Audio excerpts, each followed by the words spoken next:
Welcome to Node Mode. I am Depeche Node here with the master himself, Pio, and this is the NFT podcast on digital art. We talk with artists, OG collectors, and the smartest people in the space about all things NFTs. As usual, nothing in this video is financial advice. We are not financial advisors, and the NFT space is incredibly risky, so always do your own research. And don't forget to hit the like button. Please subscribe, share this with your friends. We want to keep spreading the gospel of digital art. Today, we are honored to have an incredibly influential guest on the show, responsible for onboarding a sizable chunk of humans into the NFT space, and declares that he will not rest until 1 billion people own NFTs. The founder of Nifty Gateway, Griffin Cockfoster. Welcome to the show, man. Hey, thank you guys so much for having me. It's great to be here. Excited to have you, dude. This has been a long time coming. We got to let Pio share his story real quick. He, because of you, he entered the space, basically. Is that right, Pio? Yeah, so Griffin and his brother Duncan, who couldn't be here today, are my NFT Sherpas, if you will. I think that might be the right term. Basically, in 2020, when COVID hit, I was living in New York City, and I was like, I'm not about to waste this time because we were locked down, right? I was like, I'm not going to waste this time like playing video games or watching like Netflix or something. So I started studying Bitcoin, and that brought me down that like rabbit hole, right? And then by November of that year, so like 8 months later, on Anthony Pompliano Pomp's podcast, these two guys went on, Duncan and Griffin Cockfoster, and they were talking about digital art. And they started off talking about Basquiat, and I've been a big Basquiat fan for a while. My mom has been obsessed with Basquiat for a long time, so he's like been present in my life. And like Griffin and Duncan like led with Basquiat's name, so I was like, oh, okay, well, this is interesting to me. And you guys talked about digital art. I had a friend that was getting really deep into basketball cards at that point. He had like a basketball card business where he bought like a Kevin Durant card, and he bought it for like $80. He sold it for $800 or something. He thought he was a genius. Then sales started being posted at $1,600. So he like sold too early. And I was like, oh, what those Cockfoster guys was talking about is going to happen to basketball cards. And then literally I found out about Top Shot, and it all just started hitting me all at once. And by February, I bought my first NFT, which was Lavish by Beige on Nifty Gateway. Same week, I bought Micah Johnson's Genesis.001 on the secondary. It came out on like Tuesday. I bought it on Thursday for 70% more than the mint price. It was a wild, wild time at that point. It was a wild time. I remember those days well. Sorry. Go ahead, Griffin. Go ahead, please. Yeah. No, you and the rest of the world, like that was like the first big boom. And it was weird watching it from the other side. I mean, we'd been working in NFTs for like a year and a half at that point, and like we always thought the tech had potential, but I feel like people didn't really understand what they were good for at that point, and like no one understood how this explosive growth could happen. And then just out of the blue, I don't know, we launched Nifty, and we're just trying to get better and better artists, and it picks up month after month. And then it was right around that winter when everyone was locked up, and I don't know, I feel like the whole world just found them at the same point. It was a wild time. What was the first like year of trying to convince artists to join the platform like? Like, did you have a lot of interesting convos? Do you have screenshots saved of like X-copy communication from early days? Yeah, I do. I have some very interesting convos. Yeah, I actually talked to Pac. I remember I talked to Pac very early on. Like it was before we even launched Nifty, and that was in March of 2020. And I just came away like thinking like, damn, this guy's a genius. I don't know what he'll do, but I think he'll do something. And, Pac didn't even launch anything for a year after that. But even back then, he was talking about, like, he wanted to make the smart contract as the art. Like, he was talking about making AI art and selling, like, the AI code. Because he was working on Art Collect at that point. And I don't know, he was just talking a lot about how if you really use NFTs, you're not just selling an image. Like, you're making the whole experience part of the art and stuff like that, like, from the very early days. But no, mostly artists were just confused as hell. And so many people are confused as hell. I mean, our parents still are, I think. They've got a lot of that. But yeah, we all know what it's like. I don't know. We all know trying to like pitch people on it. And I'm sure we've all been there. And yeah, just like so much pushback, so much confusion. So many of the artists we brought in and we were trying to explain this medium to them. But artists are such visual people and they think in experiences. So they would look at our website and they kind of think of the whole website as a piece of art. And we're trying to explain to them like, no, like the NFT, like the image itself is the art.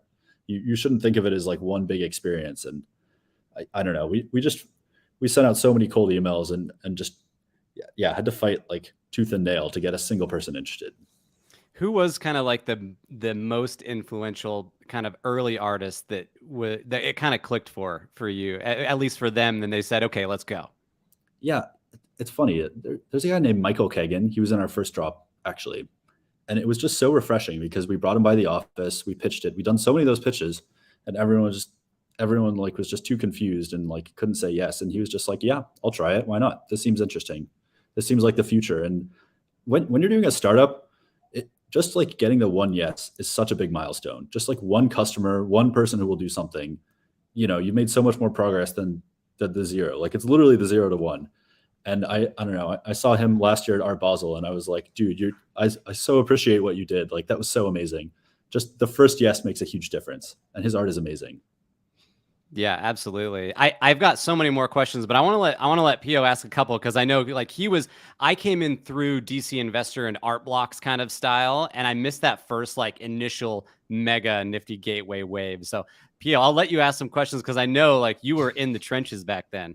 Yeah. So, I mean, like, just to add a little bit more color, like, I remember one distinct thing is like, there's this artist, Tom Yu, shout out to Tom Yu. He makes sneakers, like Nike, like iconic Jordan and Nike sneakers out of Legos, and has some incredibly cool NFTs. I have a few of his NFTs in my collection to this day. And I remember my friend bought one on Nifty Gateway. This is right when Griffin is talking about when everybody kind of found it all at once. He bought one, and within like 48 hours, it was trading at like 2x what he paid for it, so he sold it. And we were just like, what is going on? This is like so insane.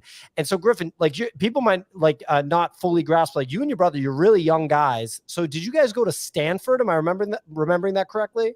No, we didn't actually go to Stanford.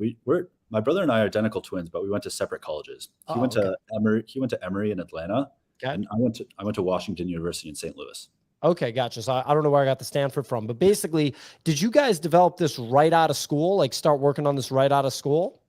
That's pretty much what happened. So basically, we grew up in Seattle, right? Like, and sort of for us, like if you grew up in New York, a lot of your parents' friends are like the finance type people, sure, right? And for us, our parents' friends, the successful ones, they'd all worked at Microsoft or like sold a company to Microsoft. Yep. Like we had tech and startups sort of in our minds for a while. And what happened is we both graduated college May 2017. We were working at bigger companies. I was working at Jet.com. Duncan was working at Accenture. And, it was sort of your very typical like first job out of school type thing. But we just started reading a lot about startups. And yeah, the big jobs were not doing it for us. And we started reading a lot, listening to a lot of podcasts, just doing a lot of research. And we're basically like, I think we could do this. This doesn't seem that crazy for us. And, we were lucky to have each other as co-founders. I have a lot of friends who try to start companies, and finding a co-founder, it's always the hardest part. That's like maybe the best part about having an identical twin. So it was 7 months out of school that we quit our jobs and started working on companies. And basically about 5 months in was when we started working on Nifty Gateway. Before we were playing around with different ideas. I was actually working on an e-commerce idea before because I was working at Jet, which was an e-commerce startup. Yep. So it just kind of put me in the e-commerce headspace. But pretty quickly we just realized that, two young guys starting a startup, like we have no assets. We didn't go to Stanford. If we had, it actually would have been a lot easier to raise money, I think. Everyone who doesn't go to Stanford has to fight to raise money. I was going to say, you're right about that part for sure. Yeah, dude, and apparently if you go to Stanford, it's just like part of graduation. You get a $2 million seed round. Seems that way at least. But no, yeah. We wanted to bet on a technology that we thought was important. And it was right after CryptoKitties had kind of come down. What had happened is CryptoKitties had gotten really big the year before, and then it had sort of collapsed. But we took a look at it and we're like, we think the significant thing here is that so many people are using it in the first place. Like where there's smoke, there's fire. Like it was pretty interesting to us that people were buying all these digital cats. And so we were like, we think NFTs are going to be big, and let's start a company around that. That's how we thought about it. Epic, man. And so people might also not totally grasp this just because, there's different entrants into the NFT space at different times. There's people that are entering right now that are like only on Solana. They just don't know like anything about what has happened before. I mean, and that's how it works, right? It's like you can only know what you've experienced yourself. You all sold Nifty Gateway to Gemini, which is the exchange that like I'm a user of, that the Winklevoss twins, Tyler and Cameron Winklevoss, started. How long did it take before you guys had your exit, before you sold to Gemini? Yeah, this is another good story, and people kind of are amazed. Like, it's just too absurd. I don't know. Truth is stranger than fiction. The company was only 7 months old when we sold it. Oh my gosh. Yeah. You had short-term cap gains. Yeah, they can't even launch a product in 7 months. You know what I mean? It's like, dude. Yeah. No. Okay. Yeah. Yeah. It was wild. And we were like 24 at the time. Like I said, when we just quit our jobs about a year ago, and then the Winklevoss twins show up and offer to buy our company, which is, it's crazy. We actually had launched a product at that point. Basically what Nifty Gateway was at that point was kind of like what MoonPay is now. You could go to a website and you could put in your credit card, and we would charge your credit card, and then we'd send Ethereum to a smart contract and use that to like buy an NFT. And that's how Nifty Gateway started out. And we actually we got some traction with that. It wasn't a very profitable product, but we could take that to VCs and be like, look, we have something that people are actually using. We know how to build products people actually want. And they're like, yeah, that's actually pretty compelling. So that helped us a lot. And then, yeah, the Winklevosses, it was still pretty early for Gemini. It was like 2017, 2018 when they first approached us. And yeah, I think they were just looking to make bets on like longer term prospects for crypto. We weren't really in the mood to go out and raise money. Like, raising money is a huge amount of work, and I don't know, we still never really did it. And yeah, we met them and it just clicked. And it really was like an acqui-hire. That's how I describe it, right? Like, the pitch was like, you come work at Gemini and we'll help you build Nifty. We'll give you resources. We'll give you a lot of autonomy. And that's pretty much how it's played out. I mean, it's been about 3.5 years now, and it's been great. And all of Nifty Gateway, the marketplace, the website, the way Nifty Gateway is now, all of that was launched after the acquisition. So yeah, it wasn't necessarily an exit in traditional terms, but it was more of an opportunity to partner up with the Winklevosses, who were great. Like, I really admire them at the time, and I still do. I mean, just the conviction of those two, and the fact that they're willing to take this bet on Bitcoin and just hodl it. They really are the ultimate diamond hands. A lot of people talk about being diamond hands, and like the Winklevosses just absolutely live it. I remember there was a period when we were launching Nifty, Bitcoin dropped 50% in a day, and Duncan and I were talking to them about something else unrelated. And I don't even think they'd realize that it dropped. Like, they just don't even check the price, which is insane, because like everything they have is tied up in Bitcoin. But anyway, yeah, that's the story. And we've been building as a part of Gemini for about 3.5 years now, and it's been great. It's been a great experience. Yeah, I think a lot of like crypto participants might not like you. I think the Bitcoiners kind of recognize how legit the Winklevoss twins are as like, operators and just as Bitcoiners. I think sometimes the hardcore Bitcoiners get mad that there's just other assets on Gemini besides Bitcoin, but that's like not even a conversation worth having, quite frankly. But if you listen to Tyler and Cameron in interviews talk about the whole ecosystem, they know their stuff like down pat. They're some of the best thought leaders. I feel like you guys probably couldn't have sold to a better entity. Like, it's a crypto exchange run by guys that really get it and have got it from early on. And like you said, had the guts to make that huge bet. And now they buy you guys and they get exposure to this world, the NFT world. Totally. Yeah. And what's cool about Gemini is, it would have been a tough bet if Gemini was like a public company and they have to convince the board, like, hey, let's invest money into this NFT exchange randomly. Even those NFTs were so unproven at that point. Like, the industry was just so small. People talk about a bear market now. The industry, it was like 1/10 or like 1/100th of the current size back then. So it's always kind of funny to me to see people talking about a bear market, because I saw what a real bear market looks like. But yeah, it's not like they have a board to answer to. They're willing to take risks, and they're willing to like make bets, and that's what they do. And that's what they did on NFTs and Nifty Gateway. And like, this one really paid off. But for that reason, it was great to work with them, because they promised that sort of autonomy for us, the decision-making power, and they really delivered. Yeah. Just one more thing. My bad. Just one last thing, because it popped into my mind.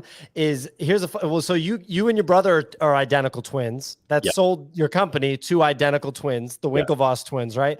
The first artist that I ever interviewed, I was so nervous. I was so fucking nervous, because I was like, this guy is definitely going to say something that I'm not going to know how to comment on. But it was Jonathan Thunder, who did the Kill the Wabbit drop on Nifty Gateway, which had like a very cool run at that time. Very, very dope Native American artist from like the Twin Cities area of Minnesota. Really nice guy too.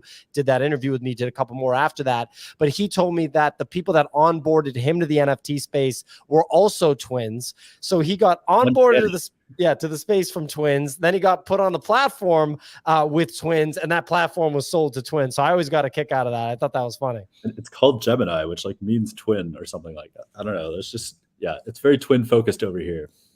Twin focused company. That's amazing. I had no idea Gemini means twin. So hey, learn something new every day. I want to learn. I want to learn more about, like, obviously the early days were probably, you like you mentioned, you're like grinding, pulling teeth to try and get artists to come over, and then all of a sudden it flipped, right?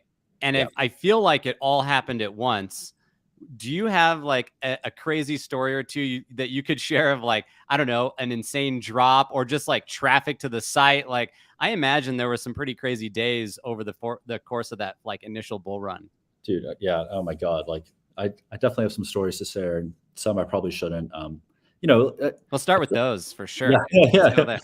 I feel like the world it's still just understanding how crypto works. And I just read The Cryptopians, which is a great book. And it was talking about the DAO and how the DAO just exploded way bigger than anyone expected. And that was back in 2015, and everyone was aping into the smart contract. And they like set out to raise $100,000, and they raised like 15 million. And I was just like, wow, things have not changed. Like crypto is the exact same that it's always been. And yeah, living through the flip, I would say, yeah, we just went from having to fight to tell anyone what an NFT was and explain it to anyone to all of a sudden I'd literally be turning down drop opportunities with like top 5 musicians on Spotify, like stuff like that. And, we'd be like fighting through like genuinely some of the most famous people in the world who were just dying to get on our platform, because every drop on Nifty in that period, it was like March 2020, I think, or March 2021. Every drop without fail, no matter who it was going to do at least $1 million. Yep. I was like, I should not have this much power. Like I should not be able to just king make like this. Like I think people are maybe taking this a little too far. I don't know. One of my favorite stories was we only had 8 people at that point, right? Wow. Like we had a very small team, and a lot of the code actually had been written by my brother and I. So it was very shaky code. And, we hadn't gotten to the point where we had hired any full-time customer support people. Like I was doing all the customer support myself, which I do think is really good to do as a founder. Like you want to understand your customers' pain points, but it just kind of got to this point of logical absurdity where we were getting 250 customer support requests every day. And I was the only one answering them. And I'm like sitting by my computer, like trying to go through them, as well as doing a bunch of other meetings. And I was just like, this is completely unhinged. And I don't know. There's one other good memory I have where Duncan and I went on a ski trip with a bunch of our friends from college. And they had just gotten into flipping NFTs like 2 weeks ago. So Duncan and I were like, finally, we can get a break from the madness and like just go for a week of skiing in Utah. And then like it was the complete opposite of a vacation. Like they were all pestering us, being like, what do we buy? They were talking nonstop about NFTs. I was like answering messages from the chairlift because everything was falling apart. I don't know. Like it was a wild time. And I just say in crypto, yeah, I really think people are still trying to figure out how to handle this. It's just it's very natural to the way crypto works for whatever reason. Like part of me thinks because it's so global and so internet native, but like it's almost like it only has 2 modes, like this crazy fast, like untenable growth, which like you just can't keep up with. It takes 3 months to hire someone, best case scenario. So if you have 8 people and your volume is growing by 150x over a 3-month period, like you're not going to be able to hire the team to scale and deal with that. But then it also has this other mode where it goes from being hot to just like being cold. And I don't know, it's really tough to operate a business that lives in those extremes. So I think it's just an interesting facet of the crypto world. And it'll be really interesting to see what it's like in 10 years, because I really predict it'll continue to be like this. Crypto has been like this for long enough that I think this is what we're getting. And I don't know, we're going to see so many projects and protocols and stuff just blow up and people ape into stuff irresponsibly. And I don't know, like it'll probably be happening till the end of time. Just a syringe to the arm of adrenaline followed by like an ice bath over and over again. Like, yeah, exactly. No in between. There's no like steady, like 20% yearly growth. Like none of that. Like that just doesn't happen here. It feels about right, for sure. Like that's just how it's going to be. And everybody thinks, like, will we ever learn our lesson? Well, it's like, some of the old timers, like each cohort, we kind of learn our lesson, and then a new cohort comes in and they're never going to listen to us. You know what I mean? They're just not. But you mentioned a little bit about like, having that, being uncomfortable with the king making power, right? Like I'd be curious on how you go about like kind of the curation process or filtering through which artists you want to work with? Like, do you guys have like a set criteria, or is it kind of organic? And every time you got to kind of think, okay, what is this artist's ideals? Like, what do they think about? I'd love to know your process there. Yeah, that's a great question. First of all, I'll say it's changed a lot over the years, right? Like when we started, a lot of it was like, who could we get? Like that's the start of things. It's like, do they want to join? Cool, let's do it. Yeah, cool, let's do it. Yeah. Like, can they like explain NFTs well to their audience? Like nowadays, the way it works is we have a team that does it, and it mostly operates on team consensus. So, they'll evaluate things like an artist following, how much they like the art, how original they are. I think a lot of good art sort of is like original in a way you haven't seen before. And I think a lot of the great artists, especially throughout history, what they can really do is they make you think about something in a different way that you kind of like hadn't expected. And it's not really something that you can quantify. So yeah, I'd say like those are the main factors they look for. And at the end of the day, it's a discussion, right? Like we are very selective with who goes on Nifty Gateway curated, but it's a discussion amongst the team members. And yes, as quickly as possible, we tried to hire a director of curation who knew more about this than Duncan and I did. And yeah, we hired someone named Havo. He is an artist, a Nifty Gateway artist, a Katza, and he's fantastic. And yeah, they lead this team. And yeah, it really does try to be discussion and consensus based. That's cool. That's really, so it's kind of like, it's brought to the committee and they all just discuss how they feel about each particular artist. Exactly. Yes. And we really do try to get consensus, right? Like everyone should be in favor of someone launching. It's the kind of thing where if anyone points out something that's like really wrong with it, then we try not to move forward, if that makes sense. Yeah, no, it makes total sense. You mentioned you've had some of the biggest names come through Nifty Gateway. What was it like working with if you can share or want to, like with artists like XCopy, for example, like were they like, yeah, this is cool, I want to go ahead, and or was it kind of intense trying to work with these the big time artists initially? It varies, right? Like some artists are like super nice and super friendly and just polite and professional and understanding about everything. Some are less so. Some are, like if they're unhappy, they'll make you know about it and they'll like fight you for every percentage point of like fee. They're different. Like artists are just like anyone else. Like there's a lot of different folks. XCopy, I can say, and is an absolute gem. Like he's fantastic. I've actually never spoken to him personally, but from what I hear, like I've just heard nothing but good things, and he's amazing to work with. Oh, that's so good to hear. Makes me feel good because yeah, I mean, Pio and I probably talk about XCopy at least once per show. It's just like you can't. The more I think about it, the more I want to just continue to buy more of his work. I know. I love XCopy because yeah, it's just like so simple. Like in some ways, he almost is like what Bitcoin is to NFT art. Like he just makes great art. Like he's not going to do utility. He's not going to do gamification or any of this stuff. He just like makes really cool digital art, and it does stand out. And the more you look at it, the like more you like it. I don't know. I agree. Now Absolutely. I feel like XCopy. God damn it. Yeah, it's like he's one of those artists too. Like when you first look at it, you're like, what the? And then you look at it and you think, okay, this is so recognizable. You instantly know what it is, what an XCopy is.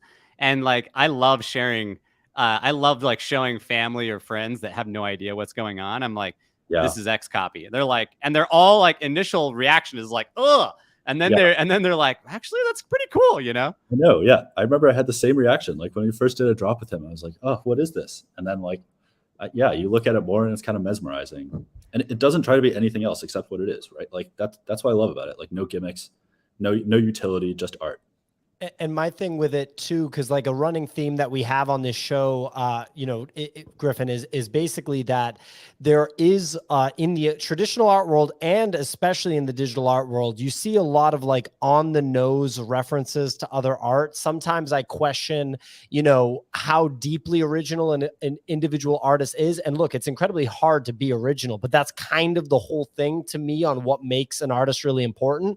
And I think when you look at XCopy, you can see that he is influenced by Basquiat, especially if you look at these earlier drops right here.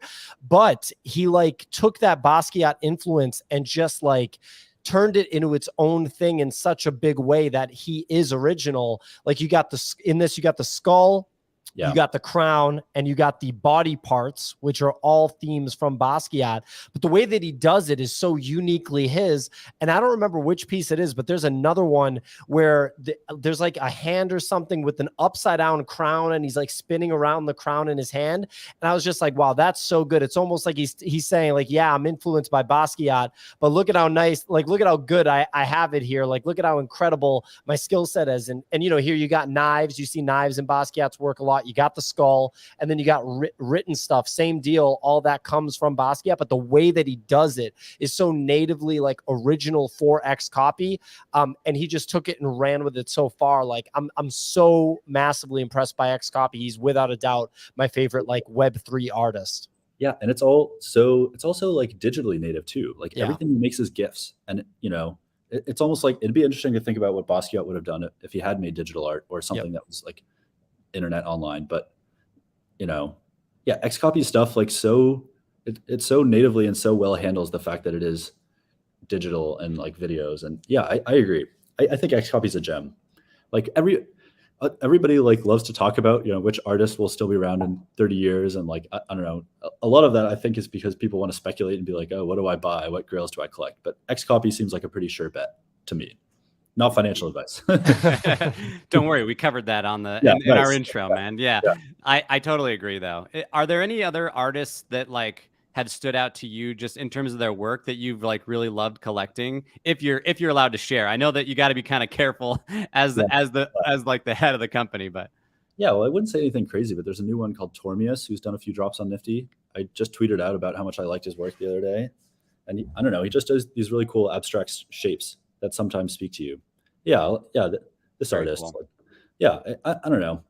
I was playing around with one of the AI art generators, Playground AI, and it just hit me like the AI art generators are very cool, but you can kind of tell that it's generated by an AI, at least for me, right? Like you can always tell they all kind of look the same a little bit. And one thing I love about art like this guy Tormius, is to me it feels very, very human. Like the shapes, the abstractness. I don't know. I say this sometimes, and maybe this sounds absurd, but I feel like art kind of communicates with you in a way that language doesn't. It kind of like short circuits and jumps to your brain somehow and like connects to your emotions, like without having to go through like visual language processing. And like, I don't know, just something about, like that one I really like. So, something about the shapes and just the abstract nature of this. To me, it feels like something an AI would never really be able to replicate or create well. And like, I don't know, side note, you know, people do talk about AI art, and like I think some artists are worried, but in my opinion, they have nothing to be worried about, because art is a very human thing, and it's a very fundamentally human thing. The same way, like I really don't think people will have AI friends or like AI boyfriends or girlfriends. Like I think that's just absurd. It's like people crave human connection. I learned that during COVID when I couldn't hang out with anyone and I was fucking miserable sitting in my New York apartment alone. And yeah, to me, this art, I don't know, I just kind of connect with it on a human level. So yeah, Tormius is cool, up and coming. I bought a few of his pieces from a drop a few weeks ago. I love that. And I love the way you mentioned, you know, like that it communicates right, you know, kind of just with your soul, honestly, right? Like your soul or your emotions, whatever you want to call it. Like it does, it makes you feel something.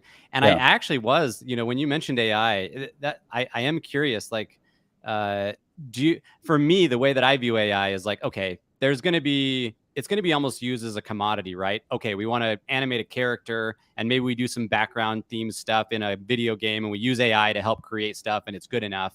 But I have a hard time thinking like, okay, this is going to just overtake the whole art world. What do you see as the future of AI when it comes to art? Yeah, I think what you said, like you hit the nail on the head. In my opinion, AI art it's cool, it's useful. I think it'll be really cool for like ticketing or souvenir NFTs and art. Like this is a use case I think will happen eventually, and it's sort of under the radar right now. But like, I don't know, every time you go to a conference or something, or like if you go, you know, like buy a ticket to a concert and that ticket is an NFT and there's art attached to it, the logistics of actually going out and getting a good artist to make art for that is a lot. Like I can't see every concert organizer doing that. I think AI is really useful when you want to make something at scale and you want to have something low effort that still looks good. But yes, in my opinion, art is a very like fundamentally human endeavor, and it is about human connection at the end of the day, and it's about emotions. And it's not like AI, I feel like just can't really replicate that. Yeah, like I think that's a great point. It's just another paintbrush. And yeah, I see AI as a tool that artists will use. And yeah, in my opinion, a lot of the fears around AI replacing humans don't really pan out. Like I really think AI will just be a way to augment human activity. I also think people exaggerate it a little too much. Like Google, when it first came out 20 years ago, that was basically AI. Like modern day AI algorithms are actually not that different from what Google did 25 years ago. Like it's just taking a bunch of data online and doing a really good job processing it and like making something out of it. But like Google's search engine has kind of been an AI for multiple decades. Like I can Google like what's the weather right now, and like it tells me, and like they've had that feature for like 15, 20 years. So I do think there's some cool stuff coming out in AI, but I think people exaggerate how different it is from what's already existed. Yeah, it's almost like you have it's just faster, right? It's just faster of what it can create. Whereas before it might take forever, and now we can create some kind of art with some words, right? But yeah. Again, I just think it's very different from what an actual person creates. And artists, like the best artists, create consistency. Like with XCOPY, you said you recognize their work right away. It's about like creating thematic consistency in a brand. And yeah, maybe they'd use AI as a tool to do that, but yeah, I don't know. Like the fact that it's a human doing it, in my opinion, is like that's the point. I love that. You mentioned earlier about like this bear market isn't that bad. I'd like to get your thoughts on the bear market. We have people in the chat being like, "Hey, I'm only down 90%. It's not that bad. We're doing okay." Like, where do you think we are in the market in terms of cycles? Like, or are there even? I mean, we haven't really even had NFT cycles. Like, this is kind of like the first one, really. What are your viewpoints when it comes to cycles and NFTs? I think it's too early to tell for sure, but I think we will have NFT cycles. You could argue this is the second one. Like you could argue the first one was CryptoKitties, really, and it was like basically just CryptoKitties.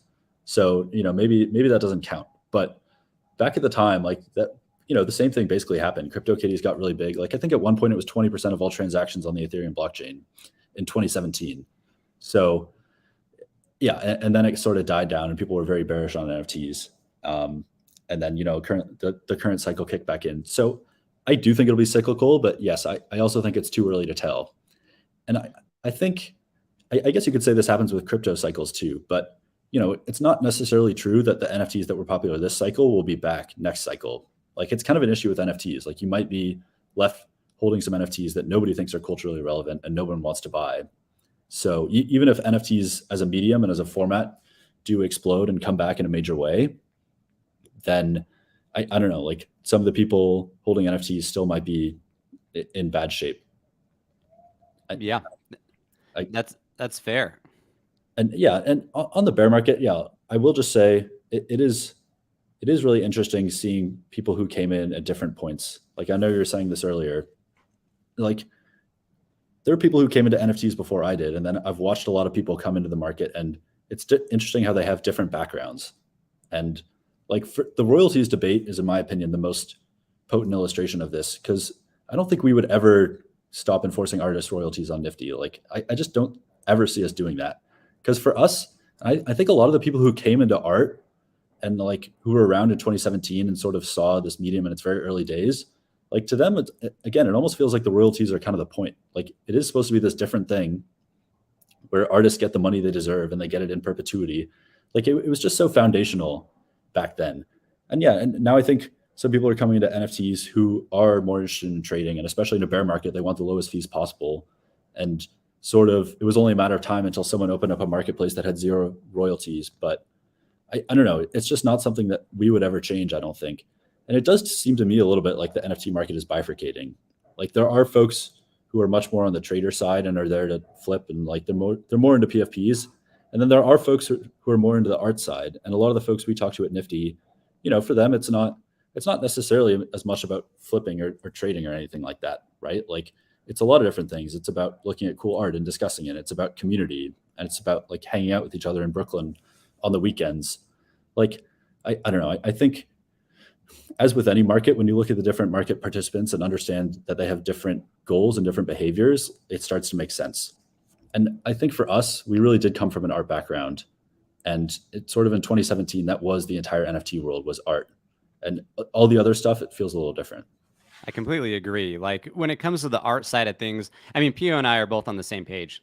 Continue with the royalties, right? Like I don't think a lot of people are saying like artists should not get royalties. I think there's a lot of broad support for that. But the problem is when the traders come in and they don't care about the art, they just want low fees, and they're experiencing that. Like an artist over on Solana, John Lay, who we've kind of covered a little bit, like very cool artist. But because people are opting out of royalties, like I think 50% of his art now has been traded at zero royalties, right? Yeah. Which is such a shame. But I think, I mean, for me, I came into the space way into the art. I got swept away in the PFP mania.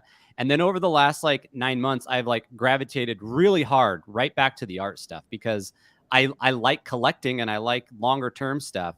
So it's an interesting kind of, like you said, a bifurcation in the market on the participants, right? Like who's actually interested. Totally. And like, what's the actual appeal, right? Like some people, they'd probably just rather be trading shit coins. And like, I don't know. I get it. Like trading is fun. Like it's like gambling, who doesn't love gambling? Like I'll bet on like football sometimes on the weekends, but I don't know. For me, like that is not the appeal in crypto. Like I'm not really as much in crypto to gamble. But I think for a lot of people, that is the appeal. The other thing I think I'll say, which I find very interesting, is that crypto really does, at least in its early days, it sort of has a longevity problem where because it's so easy, there's a lot of reasons, but partially because it's so easy to launch a new protocol and you can incentivize people. Like it's really easy to start something in crypto. Like you launch a token, you airdrop it to the right folks. I don't know, you like lock some up, you find a way to like pump the token and like a lot of stuff starts, but then people have really, really short attention spans. And I've seen this with so many projects. Like I feel like you see something blowing up and then a few weeks later, just no one's talking about it. And like, sometimes they come back, but a lot of the times they just go away. And I don't know, it's something I've been thinking about a lot because I've seen so many things grow so quickly and then also shrink quickly. And I do think one thing that people in crypto need to think about is how do we build companies and projects that are around for decades, that do have longevity. And I don't know, it's sort of an interesting unsolved problem. And some of the technological advances of crypto make it harder to have longevity by their very nature. Like the fact that everyone self-custodies their wallets and the fact that it's much harder for platforms to have lock-in. Like in a sense, though, that's a really important technological innovation. But platform lock-in is a great way to build longevity. I mean, everybody is locked into Instagram. So many artists I talk to hate Instagram, but they just can't leave it. All of their like users are there. And I'm like, it is pretty interesting. They hate Instagram and I can see why, but it just speaks to how much lock-in Instagram has. And like, that's why everybody still uses Instagram and Twitter. So I don't know. It's an interesting thing. It's a very interesting thing to watch in crypto. And I think a lot of people are learning that right now. And I think that's also driving a lot of the zero royalty on marketplaces because, a lot of marketplaces, maybe they raise venture capital or something, assuming that their growth looked the same as the growth of like an Airbnb or an Uber. And the venture capitalists looked at the growth of something like an NFT marketplace and assumed that that was similar to the growth of an Airbnb or an Uber, and it would just stick around. And then all of a sudden a bear market comes and like things start dropping off a lot. And everyone's like, oh, well, I guess this is a little different. Like crypto is a bit of a different environment. And they just scramble to keep up. And now they're like, other people are doing zero fees, so we have to also. I don't know. It's a wild industry. Like I have a lot of thoughts on it, but yeah, I totally agree. You're speaking Pio's language too. Like he's been on his soapbox lately of like, and it's like completely on point, which is he's sick of people. I'm just gonna sit here and speak for you, dude. He's sick of people calling them projects, right? And like the incentive structure around, and this is the problem when you move beyond just digital art and you move into PFPs or brands or whatever you want to call them, is like they make all their money right away.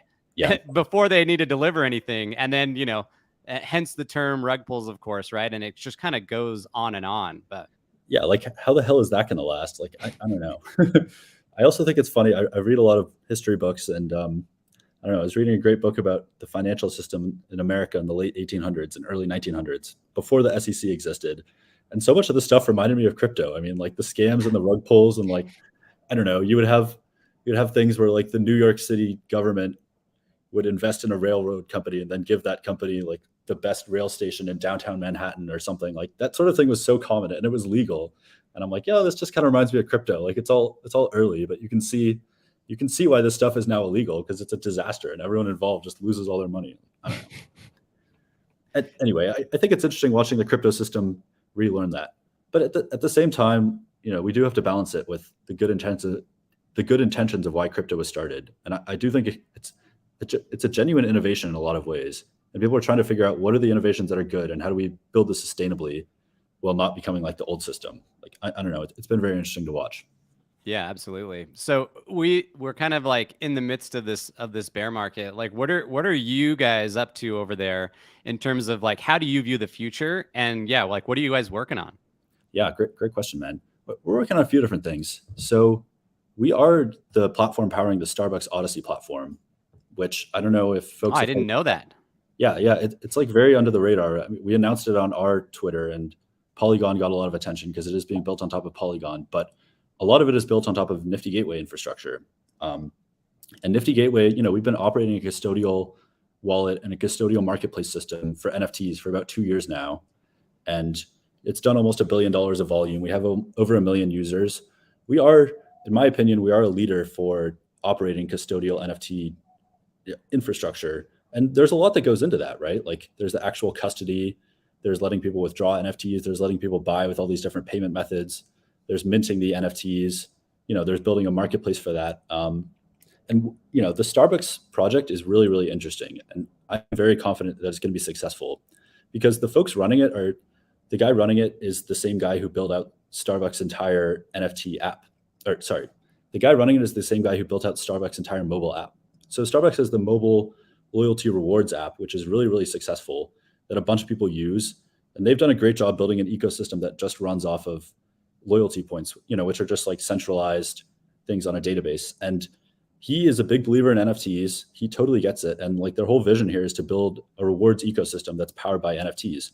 Like, it's powered by, instead of getting points for stuff, you'll get these assets you can truly own. And then if you get the right assets, you can exchange them for, really cool rewards. And I think it's just going to be awesome.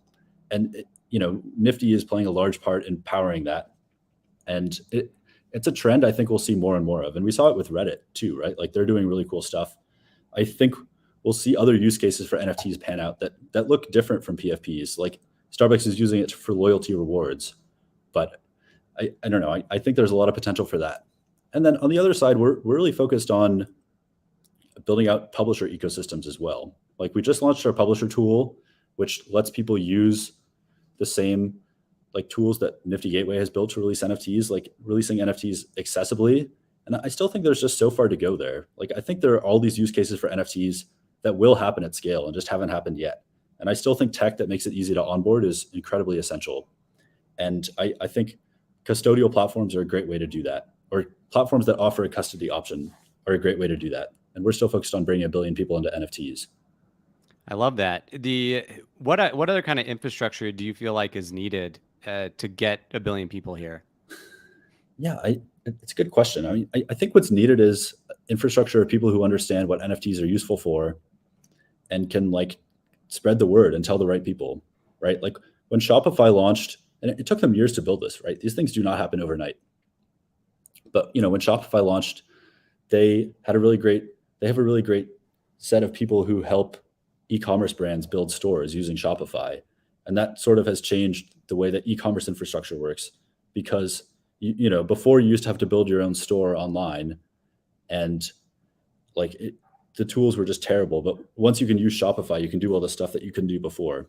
Or like a good example is, I don't know, I was actually talking to my mom about this because we went to a Seahawks game, and I was like, these NFTs should be tickets, or you should get an NFT for going. And she's like, why hasn't that happened yet?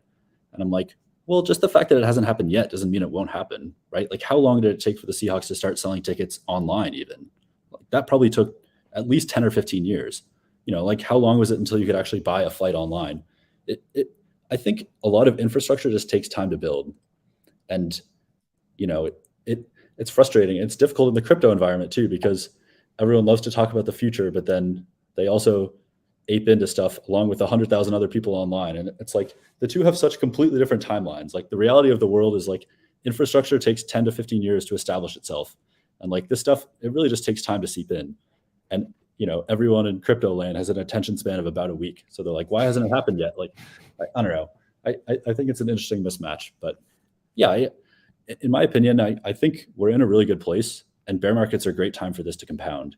And it's just going to keep compounding. And I feel like I see it happening too. Like I see more people interested in crypto and reading about crypto and, using it and genuinely adopting it all the time. I love that. Yeah. I totally agree. I think that's really helpful too. The kind of the analogy of how long did it actually take us to get flights, online. I never really thought about like, from the time the internet was invented or was actually being used to the time you could actually buy flights was a while. And like, we're all sitting here waiting for whatever, whether it's our mortgages, or titles or whatever. Like, why hasn't it happened yet? Well, I mean, we just kind of figured out what NFTs were basically a year ago, right? So I mean, they've been around for a little while, but like the general public really didn't even know. So yeah, and like for us, like we're talking to a lot of these companies that want to use NFTs and like exploring, and like I see it up close. And my main takeaway is it's just a matter of like education and infrastructure and like teaching people how it works. Yeah, and all that stuff just takes time. Like I don't know, how long did it take for electricity to spread? Even it was like 50, 60 years. Adoption of new technology is gradual, right? So yeah, I mean, look, as someone that got onboarded to NFTs from Nifty Gateway, I'd be curious, like you guys have these really cool new features, new functions. What does Nifty Gateway look like in 18 months, for example? Like, and I know that's a long time in crypto, right? But in a bear market, I almost feel like it's not as long. Yeah, we can finally like get our breath. Like in 18 months in a bull market, anything could happen. I think in 18 months for Nifty Gateway, what it looks like is a robust, like thriving system of curators and publishers who are launching NFTs for various reasons. And some of them are, I don't know, people selling tickets to a concert. Some of them are loyalty rewards programs like Starbucks. Nifty Gateway, the platform, originally it was just like we curated it, and it was like Nifty Gateway, it was all just one publisher, as it were, like only Nifty Gateway. And now it's more like we curate the curators, and we're a storefront of storefronts, and people can go, they can publish NFTs. And it does mean that like not everything you find on Nifty Gateway is high quality and signed off on by us the way it was before. Like it means there's a wider variety of content. But I think what we're really interested in is building tools so that people can build these robust curational brands and experiences and do a lot of cool stuff with drops to their audience. And that's kind of what we were doing, except with us as the first customer over the last 2 years. Like we were building all these tools to sell NFTs ourselves. And now we're just like opening up those tools to other people and letting other people curate. I also think curation is a very important part of the ecosystem that NFT art is kind of missing. I think curators can do a lot for an artist. And I think when they take a cut, they usually more than earn it because they help artists market themselves. And marketing art and selling art are very different skills. Like a lot of artists are really great at making art, but they should not be expected to be great at marketing it too. Like it's just a very different skill set.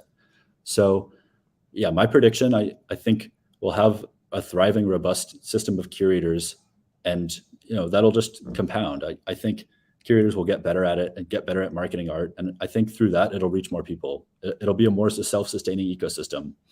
And what we really want is people who are buying NFTs because they want to collect the NFTs and they like the NFTs. In our opinion, if everyone's just buying the NFTs to flip them for more the day after, like that thing is just going to fall in on itself, which goes back to the sustainability thing I was talking about too. Like we're trying to ask ourselves, how can we build a robust ecosystem that isn't going to like fall off by 95% the way the NFT market has over the last 7 months. So yeah, I don't know. That's what we're thinking about. Let me know once you figure that out, Griffin. It's just going to happen over and over. We already know, but like, I love that you're building out the infrastructure for things beyond, just art even, right? Like, I think that's a huge deal. So kudos to you on that. Having been on both sides, like as we kind of wrap things up here, I want to get your take on like, you've obviously been on both sides of the equation, right? You're behind the curtain on the platform side, and then you've collected art yourself. What advice would you give, people that want to collect art, just in general, digital art in particular, right? Like how should they go about discovering and making decisions? My main advice would be try to have fun with it. Try to like do something you enjoy, and like don't fall pressure to FOMO. Don't like get, if your friend says you need to buy this or you're going to stay poor, like, I don't know, maybe just ignore that. Like, I don't know, like I would try to connect with artists. I would try to find images you love. I would think of it, buying art as being a part of a community. And, you know, like you should collect something because you truly love it. And art collecting, it's always been a popular activity. Like it was popular 150 years ago. I think it will be popular hundreds of years from now. And to the people who don't do it, it's strange. Like people who aren't into art, they're almost like aggressively not into it. And they're just like, why would you pay so much money for that? I don't get it. And like, it's like a political thing at that point, you know, like just a political ideal. Yeah, it is. Yeah. I don't know. It's weird. And like, but yeah, the people who like, I would just say like, try and do it if you enjoy it and try and enjoy it. And yeah, like if you collect an artist's art, you'll be able to, you know, like join their community kind of like you can join their Discord. You can go to events. You can meet other people who are into it. Like it's supposed to be fun is what I would say. I love that. Last question, a hard one. Gonna make you predict that when the next bull run will come for all of us that are dying here, down 95%. It's going to come not soon enough. That's my prediction. That's good advice, dude. Very good advice. Yeah. I don't know. I think it'll be back in like 3-4 years, at least, maybe sooner.